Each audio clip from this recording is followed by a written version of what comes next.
Aujourd'hui, vous savez, quand on lit la Bible, quand on s'attache au Seigneur, il y a une parole qui nous revient toujours en tête. Et c'est écrit dans la Bible. Hein. Et ça fait partie même des commandements. Vous connaissez la loi de Moïse. Dieu avait donné les 10 commandements, comme on l'appelle. Les 10 paroles. Alors, les 10 paroles est remplie de préceptes. Mais aujourd'hui, nous allons parler un peu d'une des paroles de Dieu, qui est quand même très importante. Parce que Dieu s'adresse à nous directement, en nous disant quelque chose. Mais cette chose-là, bien aimée, nous allons découvrir tout à l'heure. Quand Dieu parle, nous avons toujours pris ça dans un sens tout à fait différent de ce que nous allons voir aujourd'hui. Alors, nous allons, sans tarder, nous allons rentrer d'abord dans la première écriture, et puis je vais vous donner le thème d'aujourd'hui. Alors, lisons, c'est dans le livre d'Exode 20. Exode 20, du 1er au 3e verset. Exode. Exode, qui a écrit les livres d'Exode? Exode fait partie des 5 livres de la loi écrits par Moïse. Amen. Voilà, Exode chapitre 20, et nous allons commencer au premier verset jusqu'au verset 3. On ne va pas lire tous les 10 commandements, parce que bon, j'imagine que beaucoup connaissent déjà. Mais nous allons nous attacher juste à un seul des commandements. Oui, papa, est-ce que quelqu'un peut lire? Alors, Exode chapitre 21, à partir du premier verset. Voilà, je vais lire. Suivant. Alors Dieu prononça toutes ces paroles en disant: Je suis l'Éternel ton Dieu, qui t'ai fait sortir du pays d'Égypte, de la maison de la servitude. Au verset 3. Tu n'auras pas d'autre Dieu devant ma face. Amen. Hein? Alors on va s'attacher à ce verset-là. Tu n'auras pas d'autre Dieu devant ma face. On a déjà entendu ça des milliers de fois. Apparemment, ça ne nous dit même plus rien, tellement qu'on a déjà entendu ça. Mais bien aimé, je vous ai toujours dit que les plus grands secrets se cachent dans les plus petites phrases. Amen. Alors, nous allons parler de ça. Le thème que nous allons développer aujourd'hui, c'est les visages de Dieu.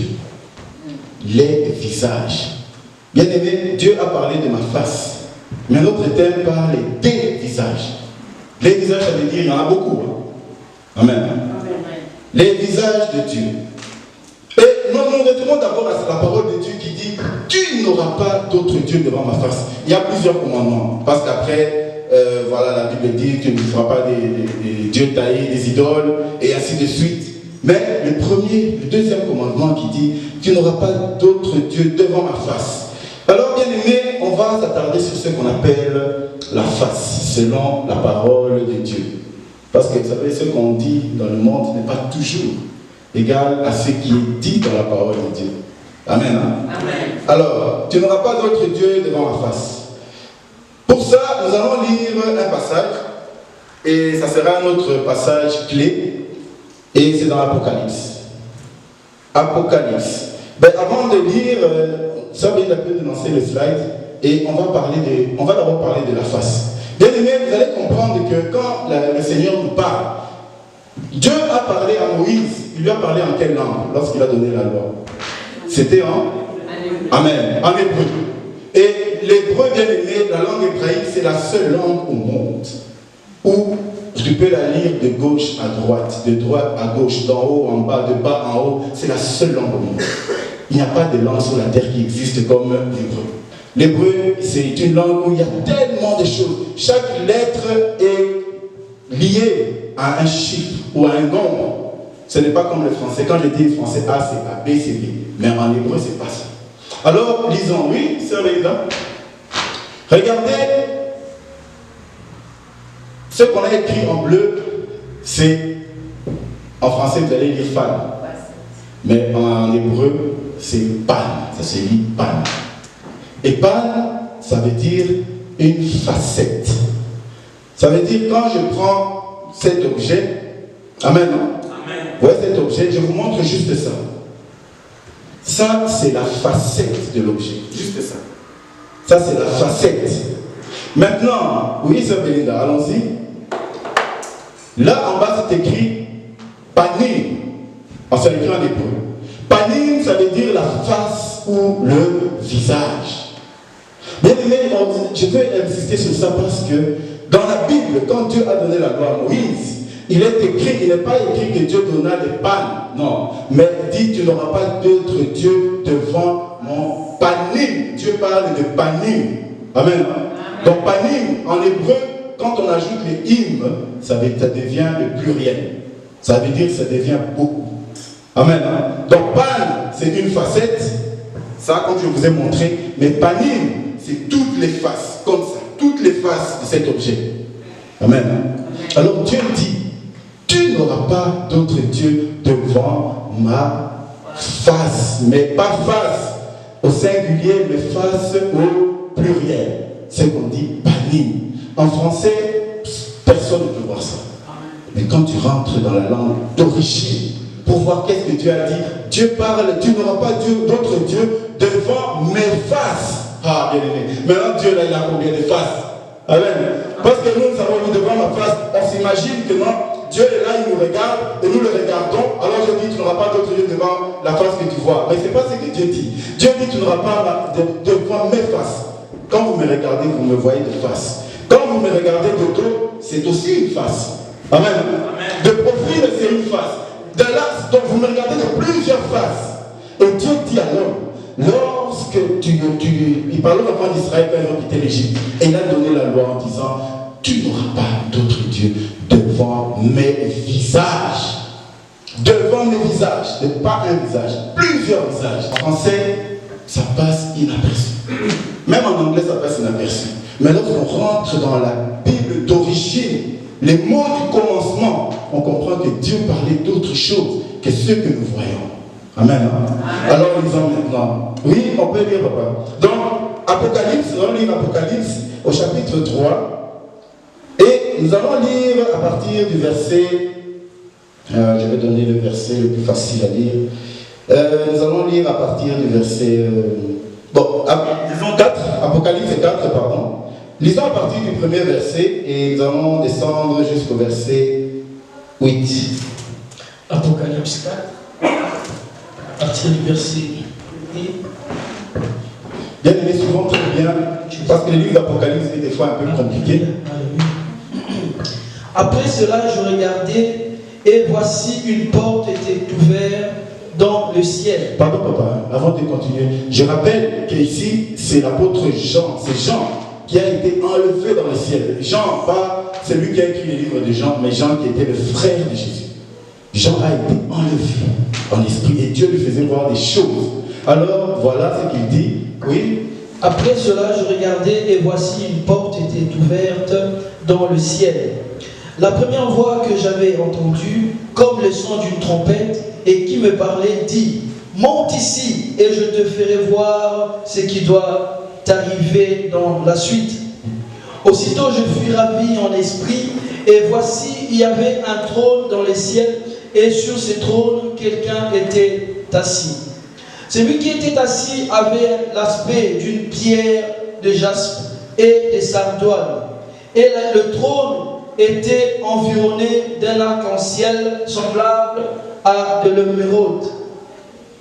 Autour du trône, je vis 24 trônes, et sur ces trônes, 24 vieillards assis, revêtus des vêtements blancs, et sur leurs têtes de couronnes d'or. Du trône sortent des éclairs, de voix et des tonnerres. Devant le trône brûlent 7 lampes ardentes, qui sont les 7 esprits de Dieu. Il y avait encore devant le trône comme une mer de verre semblable à du cristal.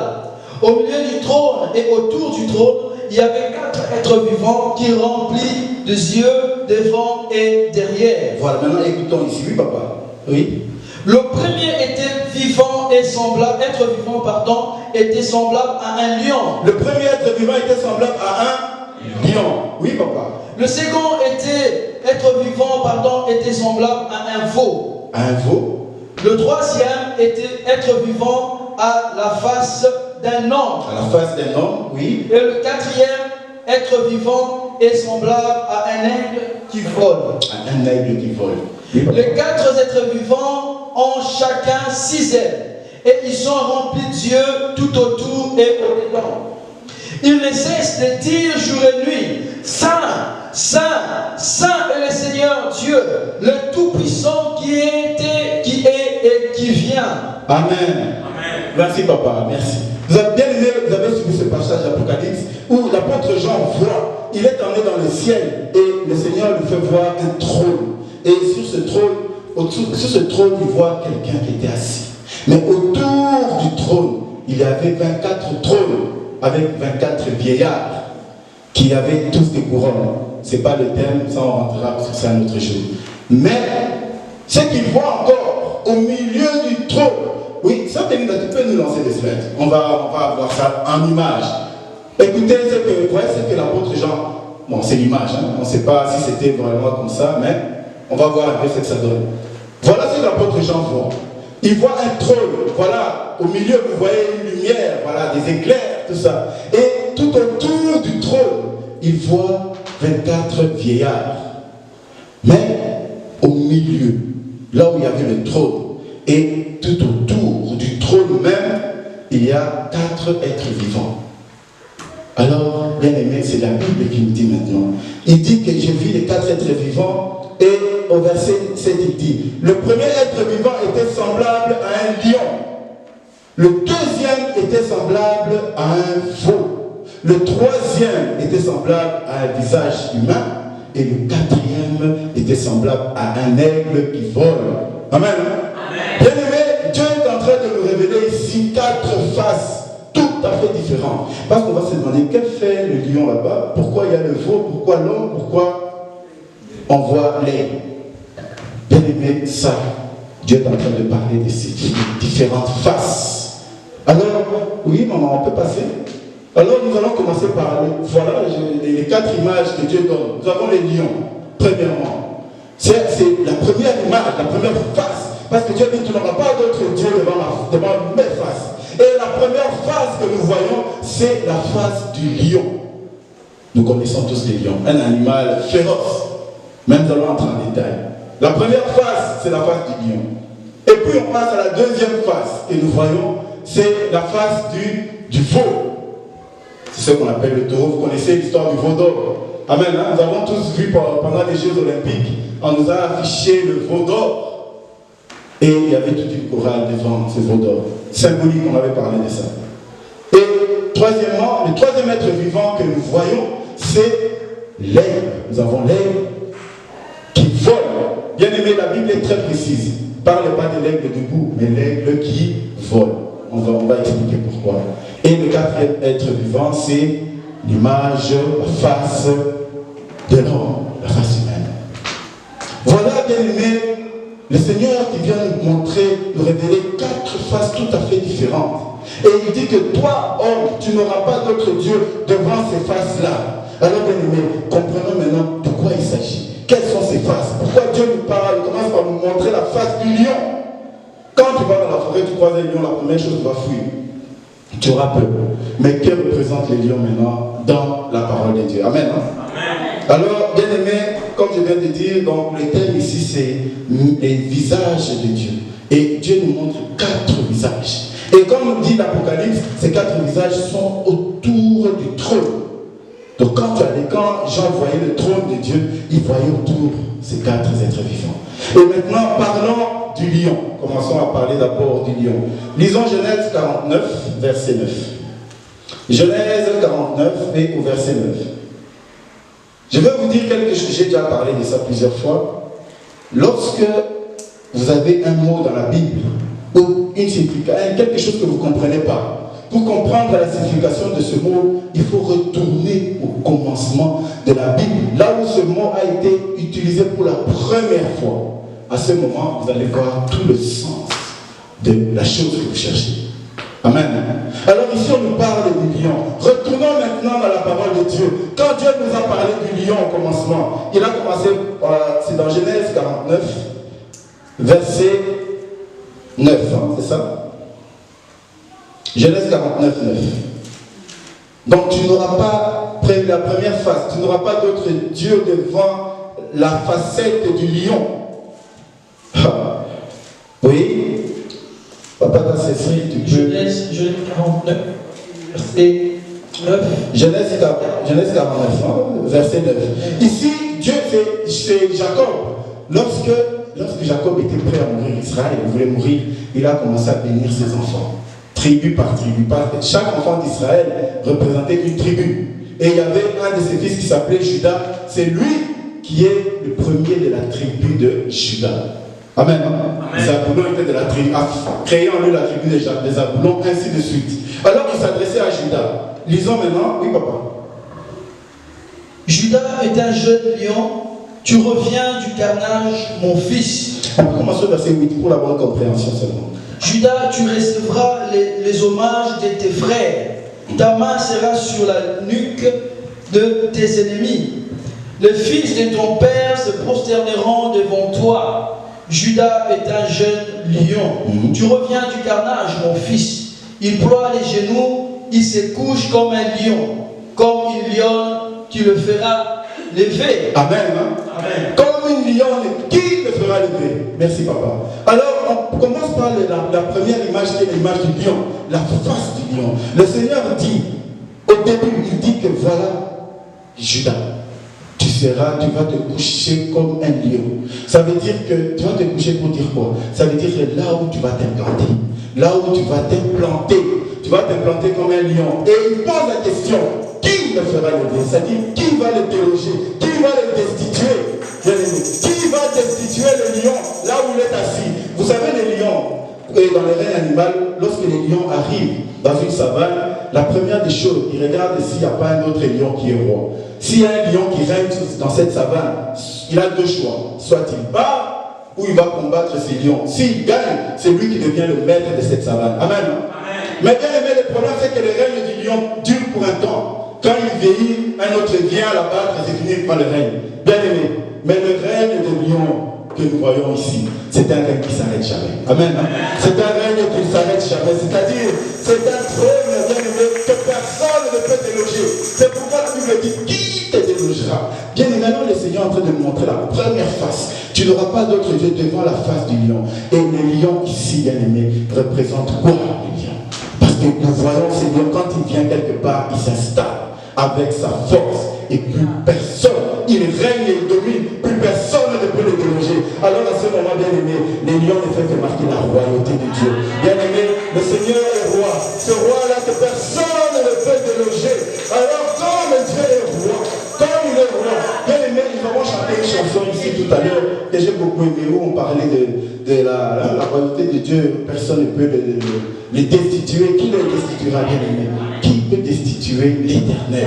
Parce que c'est lui, Dieu, qui est le lion, qui est le roi, qui est le maître de là où il s'installe, bien aimé. Dieu a créé la nature de la terre. Il règne en roi. Bien aimé, la royauté de Dieu, personne. Alors Dieu te dit la première chose, tu n'auras pas d'autre Dieu devant ma royauté. Tu n'auras pas d'autre Dieu. C'est-à-dire, vous savez, sur la terre, comme ici en Belgique, c'est le très bon exemple. C'est un très bon exemple, parce qu'en Belgique, nous sommes dans un royaume. Il y a un roi. Il y a un roi qui règne. Le gouvernement va obéir au roi. Mais d'ailleurs, aujourd'hui, c'est déjà même très différent. Parce que même les politiques sont devenus têtus. Mais à l'époque, bien aimé, quand on parlait d'un roi, quand on était établi roi, ce n'était pas tout le monde qui devenait roi. Aujourd'hui, nous marchons, il y a des royaumes qui s'établissent, il y a des règnes qui s'établissent, il y a des gouvernements qui s'établissent. Mais bien aimé, le Seigneur nous dit, parce qu'un roi, c'est celui qui règne. Et pour régner, bien aimé, il y a toute une organisation, tout un gouvernement. Et c'est tout ça, quand tu règnes dessus, tu es le roi. Alors bien aimé, aujourd'hui le monde aussi cherche à régner, à se faire roi. Mais le monde vient maintenant nous imposer à nous, bien aimés, de pouvoir marcher selon le règne du monde, selon la royauté du monde. Et le Seigneur te dit, celui qui marche selon la domination, le règne du monde, celui-là en face de moi, bien aimé, il a péché. Pourquoi? Parce qu'il a mis un Dieu devant sa face. Amen. Amen. Donc vous voyez que ce n'est pas mettre Dieu, ce n'est pas seulement adorer une idole, une statue comme on croit. Ça va beaucoup plus loin. Ça va beaucoup plus loin. Ça veut dire que celui qui est là aujourd'hui, vous voyez, je donne un exemple. Il y a tu veux, même dans le milieu du travail, par exemple, il y a des gens qui ont leur système d'évolution. C'est un système créé par un monde satanique où tu dois faire partie de ce système, marcher dans ce système pour régner, demeurer, évoluer. Mais le Seigneur te dit, ce système-là, c'est un royaume. Alors si toi, tu rentres, tu te laisses guider par quelqu'un d'autre, par un autre système que Dieu, tu as mis un autre Dieu devant la face du lion. Amen. Devant la face du lion. Parce que l'Éternel bien-aimé, c'est ce lion que la Bible dit, qui peut le déloger? Qui le lèvera? Là où le lion est assis, qui peut le lever? Lisons un autre passage, bien-aimé, c'est toujours dans Jean chapitre 19. Et vous allez voir, c'est à cause de ça qu'on va comprendre la réaction des Juifs lorsqu'on avait crucifié Jésus. Les Juifs ont réagi de manière bizarre. Lisons. C'est Jean 19, à partir du verset 19 au verset 22. Jean 19. L'évangile de Jean. Est-ce que jusque-là c'est clair? Amen. Jean 19, à partir du verset 19 à 22. Il est dit, Pilate fit une inscription qu'il plaça sur la croix et qui était ainsi conçue. Jésus de Nazareth, roi des Juifs. Beaucoup de Juifs lurent cette inscription parce que le lieu où Jésus fut crucifié était près de la ville. Elle était en hébreu, en grec et en latin. Les principaux sacrificateurs des Juifs dirent à Pilate, n'écris pas roi des Juifs, mais écris qu'il a dit, je suis roi des Juifs. Pilate répondit, ce que j'ai écrit, je l'ai écrit. Amen. Ce que j'ai écrit, je l'ai écrit. Ça veut dire, j'ai déjà écrit. Amen. Et ça, c'est Pilate. Vous savez, Dieu utilise tout le monde. Même Pilate, il était à ce moment-là, il était à un niveau de révélation. Non, mais c'est incroyable. Alors que Pilate n'était pas juif, il n'était pas chrétien, il ne croyait pas, je ne sais pas s'il croyait en Dieu, je ne sais pas. Mais lui, il était romain. Mais ce qu'il a dit, mais c'est une des révélations. Parce que les enfants d'Israël qui voulaient tuer Jésus, ils ont amené Jésus, ils l'ont frappé, ils ont fait tout ce qu'ils pouvaient. Maintenant, on a même pour le crucifier. Alors Pilate dit, ça va, on va le crucifier, mais eux écrivaient pour se moquer en disant, Jésus de Nazareth, roi des Juifs.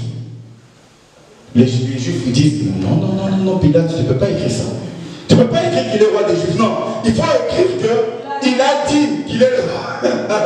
Mais Pilate dit ce que j'ai écrit. J'ai écrit. Bien aimé, parce que c'était la révélation. Jésus qui était là, bien aimé, était la force des Judas, la force des Juifs. C'était le trône qui s'était établi que plus personne ne pouvait déloger. Et les Juifs, quand ils ont vu ça, ils ont dit non. Pilate, s'il te plaît, enlève-nous ça. Enlève-nous ça. Parce que nous l'avons tué. Toi, tu vas écrire qu'il est roi comme moi. Nous l'avons déjà tué. Pilate dit, j'ai écrit. N'a commis. Chose en Amiga, il a été n'a commis dans le co. Amen. Bien aimé, ça c'est le niveau de révélation. Parce que l'Apocalypse viendra maintenant confirmer ce que Pilate a dit. Amen. L'Apocalypse va confirmer. Parce que bien aimé, quand les Juifs voyaient ça, ils connaissent. Vous savez, les Juifs, on peut tout dire. Mais ces gens-là, ils ont la révélation de la parole depuis très longtemps. Alors il y a des choses quand ils voient, bien aimés, ils comprennent le sens, ils ne peuvent pas les tomber. Quand ils voyaient la signification du lion, ils connaissaient déjà que ce lion-là, parce que celui qui avait parlé, bien aimé, c'était un juif, on vient de lire tout à l'heure, quand il a dit voilà, qui l'enlèvera, qui va la relever. Bien aimé, c'était un juif. Alors ils connaissaient un peu le sens. Et ils disent maintenant, si celui-là que nous avons crucifié, vous dites que c'est la force des Juifs, la force d'Israël, non, nous ne sommes pas d'accord. Parce que pour nous, ce n'est pas notre roi. Mais bien aimé, Dieu l'avait déjà établi roi. Amen. Et les Juifs ne savaient pas. C'est pourquoi dans l'Apocalypse, maintenant, Apocalypse 5:5. Lisons l'Apocalypse 5:5.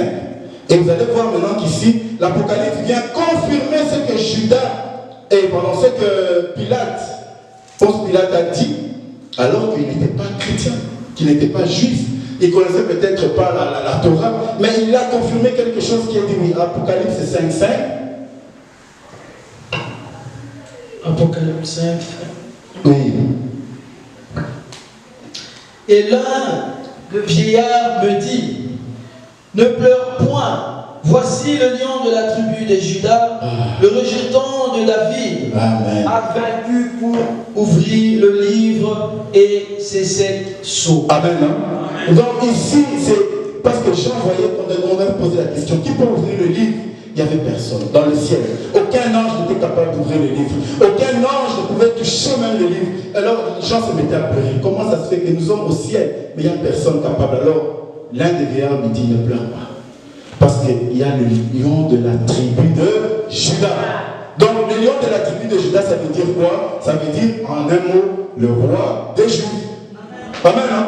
Donc il dit le roi des Juifs. Amen. Le roi des Juifs, là, lui, est capable de venir ouvrir le livre et ses sceaux. C'est pourquoi, bien aimé, dans l'image du lion, le Seigneur nous dit que nous, en tant qu'êtres humains, nous ne pouvons pas mettre un autre Dieu, c'est-à-dire un autre royaume, un autre règne devant nous, si ce n'est que le règne de Dieu. Amen. Parce que nous aujourd'hui, quand vous voyez le monde tel qu'il fonctionne aujourd'hui, il y a des gens qui ont d'autres règnes que nous.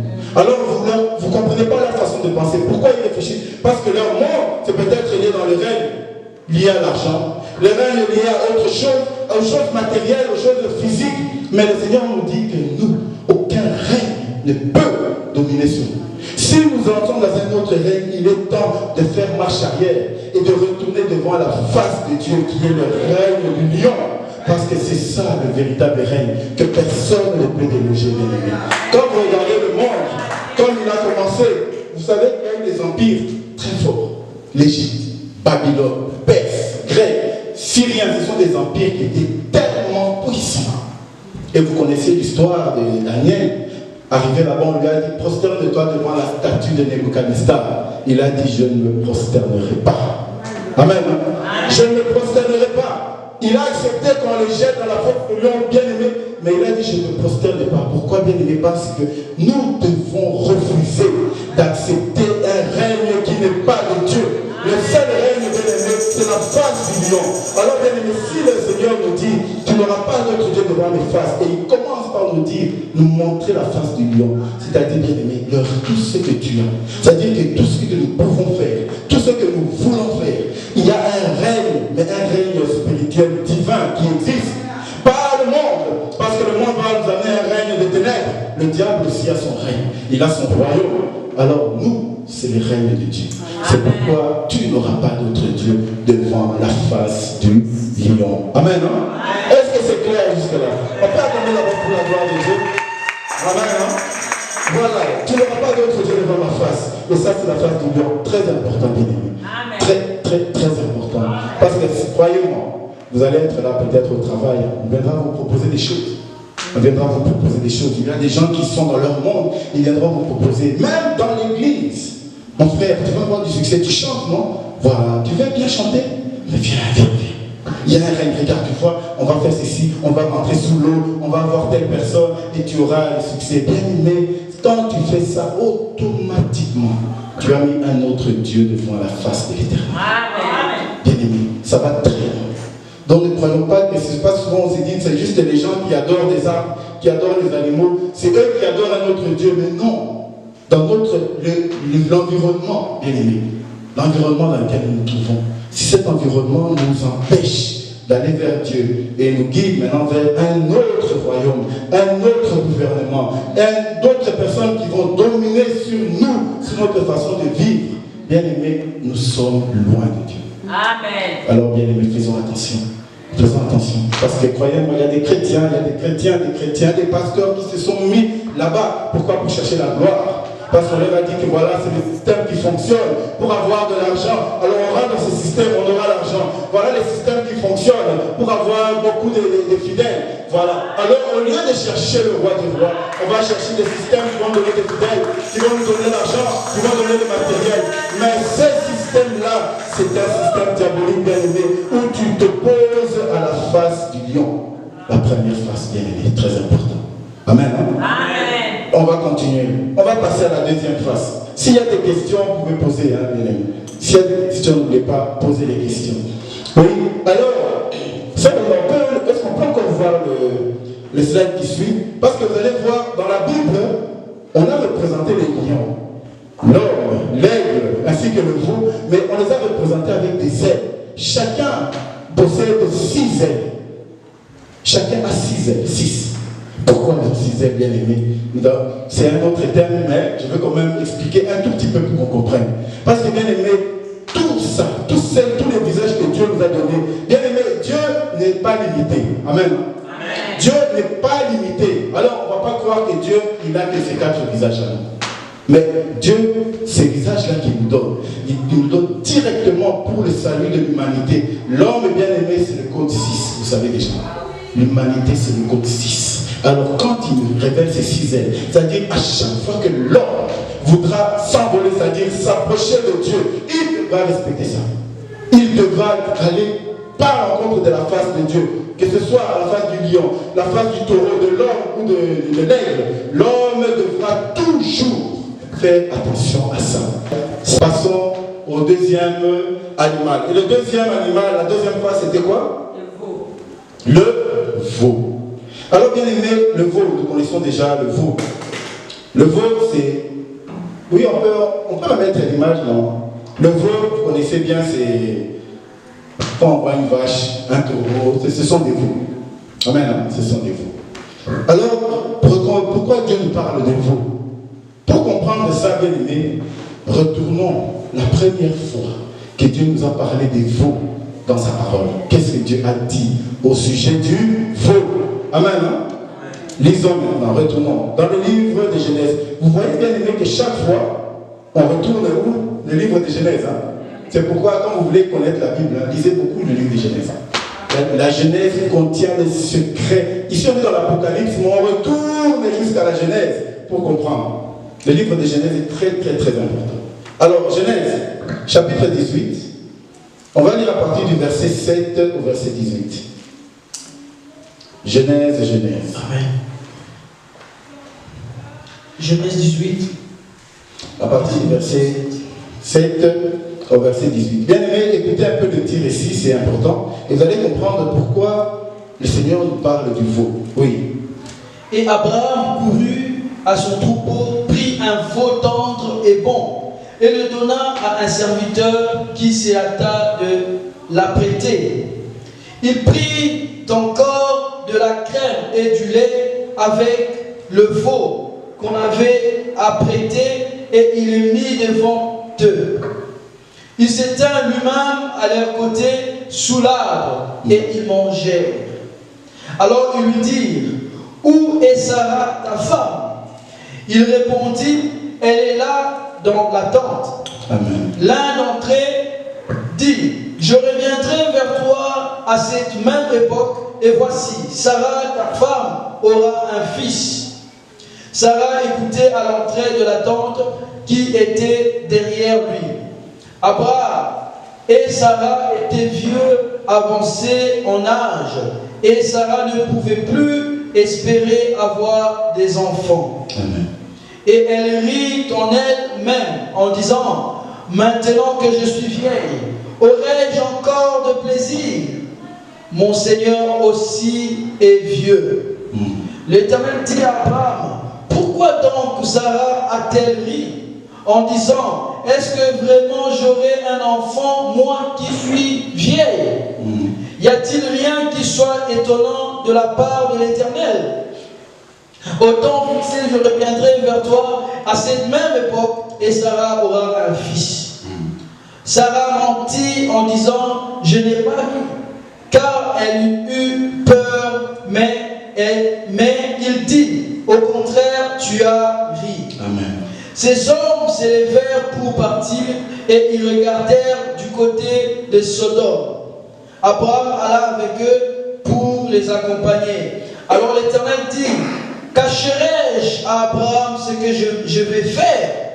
Abraham deviendra certainement une nation grande et puissante. Et en lui seront bénies toutes les nations de la terre. Amen. Hein? Amen. Bien aimé, le dernier verset ici dit: Abraham deviendra certainement une nation grande et puissante. Et il ne s'arrête pas là-bas. Et en lui seront bénies toutes les nations de la terre. Bien aimé, quelle abondance! Toutes toutes les nations de la terre. Mais, bien aimé, pour arriver là, pour qu'Abraham soit béni, pour qu'Abraham devienne le père de la multitude, pour qu'Abraham soit puissant, qu'est-ce qu'il a fait? C'est ça, c'est au verset 7. Nous avons lu tout à l'heure. Ici, le récit parle des anges. Il y a 3 anges qui sont venus vers Abraham, devant sa maison. Abraham les a reconnus. Et directement, il est allé vers ces anges pour se prosterner et dire, voilà, écoutez, venez chez moi. Buvez au moins, buvez, mangez un peu de pain. C'est ce qu'il leur avait dit. Les anges ont dit, d'accord, fais ce qui te semble bon. Mais pendant qu'il faisait, Abraham dit, ça ne va pas s'arrêter seulement à boire, manger un petit pain. Je veux prendre un veau. C'est la première bien-aimée que dans la Bible, on parle du veau. Abraham va chercher un veau. Il rajoute le veau. Bien-aimé, le pain, on le faisait déjà. Quand vous regardez bien avant, on parlait déjà du pain, on parlait déjà de l'eau. Mais ici, il va prendre le veau. Et quand il va faire ce veau, pour donner aux anges, les anges vont lui dire, à la fin, avant qu'il parte, les anges vont dire, est-ce que, parce que ces anges allaient vers Sodome, ils allaient détruire la ville de Sodome et Gomorrhe à cause du péché. Mais avant de partir, ils regardaient Sodome, ils disent, est-ce que nous allons partir sans dire à Abraham ce qui va se passer dans sa vie? Et les anges vont dire à Abraham, ils disent, voilà. Et ça, c'est au verset 18. Il dit, Abraham deviendra certainement une nation grande et puissante. Bien aimé. Soulignez bien le mot puissante. Bien aimé, pourquoi bien aimé? Parce que le taureau, le veau, bien aimé, c'est l'image de la puissance. Mais pas seulement de la puissance. C'est la puissance et de l'abondance. Amen. Le veau, bien aimé, c'est toujours l'image de la puissance et de l'abondance. C'est pourquoi, comme Abraham a pris le veau et qu'il a donné aux anges, les anges lui disent, comme tu as utilisé le veau, voilà, on te donne et la puissance et l'abondance. Amen. Alors le Seigneur nous dit, tu n'auras pas d'autre Dieu devant la face du veau. Ça veut dire que tu n'auras pas d'autre Dieu devant la face de la puissance et de l'abondance. Mais aujourd'hui, bien aimé, c'est ce que le monde cherche. Le monde ne cherche pas plus que ça aujourd'hui. Aujourd'hui, ils vont aller dans les églises où on fait du spectacle. Qu'est-ce que les gens cherchent là-bas?